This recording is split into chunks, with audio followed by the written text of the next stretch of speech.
ত্রয়োদশ জাতীয় সংসদ নির্বাচন ঘিরে নাটোরে জমজমাট নির্বাচনী আমেজ। 4টি সংসদীয় আসনে উত্তাপ এখন চরমে।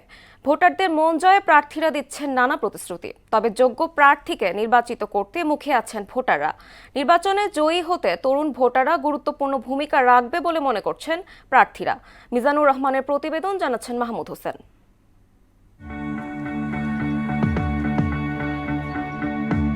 চলনবিল আর রাজারানীর বাসভবন খ্যাত নাটোর জেলার আয়তন ১,৯০০.19 বর্গ কিলোমিটার।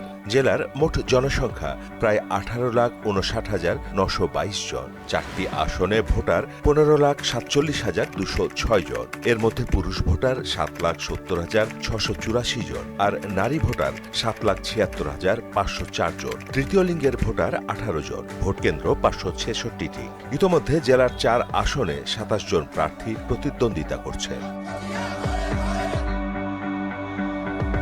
এ জেলার 4 আসনে বিএনপি, জামায়াত, এনসিপি সহ বিভিন্ন রাজনৈতিক দলের প্রার্থীদের পাশাপাশি প্রতিদ্বন্দ্বিতা করছেন স্বতন্ত্র প্রার্থীরা। এবারের জাতীয় সংসদ নির্বাচন অবাধ, সুষ্ঠু ও নিরপেক্ষ এবং গ্রহণযোগ্য হবে এমন প্রত্যাশা সবার। আমি এবার প্রথম ভোটার হয়েছি।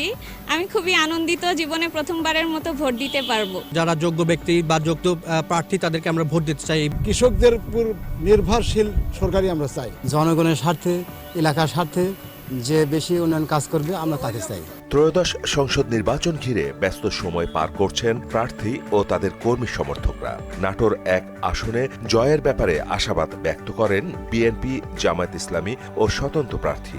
জয়ের বিষয়ে আল্লাহর অশেষ রহমতে আমি মনে করি মানুষের কাছে আমি যখন যাচ্ছি 99.99% মানুষ তাদের আমরা অবশ্যই ধানের শীষকে ভোট দেব। বাংলাদেশ জামায়াত ইসলামী বিপুল ভোটে বিজয় অর্জন করবেন, সেই ব্যাপারে আমরা শতভাগ আশাবাদী এবং সে ধরনের আশ্বাস আমরা পেয়েছি। নাটোর 2 আসনে মূল প্রতিদ্বন্দ্বিতা হবে বিএনপি ও জামায়াত ইসলামীর প্রার্থীর মধ্যে, এমনটাই মনে করছেন ভোটাররা। জয়ের ব্যাপারে আশাবাদী সব প্রার্থী।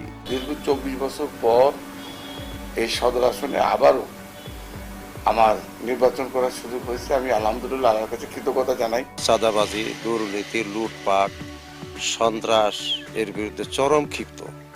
তবে জনগণ একটা আশ্রয় চায়। আলহামদুলিল্লাহ জনগণের সে আশা পূরণের জন্য আমরা প্রস্তুত। নাটোর 3 আসনে প্রতিদ্বন্দ্বিতা হবে বিএনপির আনোয়ারুল ইসলাম আনু ও স্বতন্ত্র প্রার্থী দাউদার মাহমুদের মধ্যে। তবে পিছিয়ে নেই এনসিপি প্রার্থীও। এখানে আমার সঙ্গে দলের 3 পর্যায়ে সকল পর্যায়ে নেতৃবৃন্দ রয়েছে, সকল পর্যায়ে কর্মী রয়েছে, সাধারণ জনগণ রয়েছে। কাজে আমি মনে করি তাদের সকলকে নিয়ে আমি ইনশাল্লাহ এই সিটে আমাদের পার্টি চেয়ারম্যানকে সিটে আমি ভোট দিতে পারবো বিশ্বাস করি। বিগত 17 বছর রাজপথে আন্দোলনে এবং সিংড়ায় মানুষ হিসাবে আমি সিংড়া থাকার কারণে সাধারণ জনগণ, যাকে বলে সাধারণ ভোটার, তারা আমার পক্ষে আছে। নাটোর 4 আসনে নানা প্রতিশ্রুতি দিয়ে জয়ের ব্যাপারে আশাবাদী বিএনপি ও জামায়াত ইসলামী প্রার্থী। এখানে মূল প্রতিদ্বন্দ্বিতা হবে বিএনপি প্রার্থী আব্দুল আজিজ ও জামায়াতের প্রার্থী মাওলানা আব্দুল হাকিমের মধ্যে।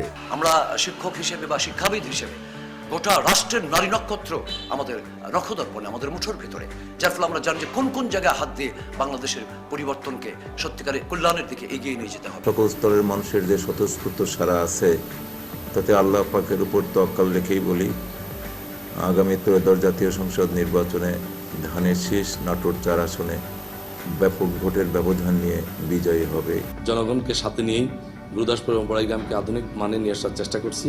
সেই ক্ষেত্রে আমি আশাবাদী যে হয়তো আমার জনগণ দল, মত, ধর্ম, বর্ণ নির্বিশেষে সবাই আমাকে নির্বাচিত করবে ইনশাল্লাহ। ভোটাররা বলছেন যারা তরুণদের কথা ভাববে, দেশের উন্নয়ন ও জনকল্যাণে কাজ করবে, এমন প্রার্থীকেই তারা জয়ী করতে চান। মাহমুদ হোসেন, মোহনা সংবাদ।